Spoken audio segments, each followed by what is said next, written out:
হয়, এইটোতো আৰু ইয়াৰ কথা নহয়, অল অসমতেই চলিছে বিহুৰ এটা ধুমুহা, আচলতে বিহুৰ ধুমুহা বুলি ক'ব পাৰি। আৰু বিশেষকৈ আমাৰ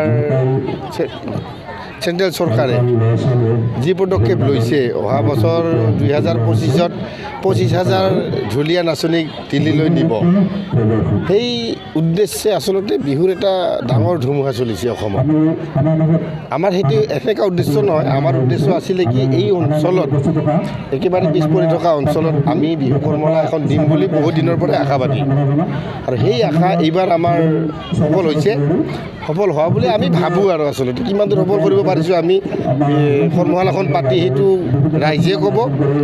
আমি যিখিনি শিকাব লগা আছিল সেইখিনি শিকালোঁ, কাৰণ এনেকুৱা অঞ্চলত ভাবা নাছিলোঁ ইমান ষ্টুডেণ্ট হ'ব বুলি, ইমান শিক্ষাৰ্থী হ'ব বুলি। 107জনী হৈছে, তাৰ লগতে ঢুলীয়া 12জন হৈছে। এইখিনি চবেই ওলাই আহিছে, গাঁৱৰ মানুহখিনিয়ে সহযোগ কৰিছে কাৰণে আচলতে হৈছে এইটো সফল।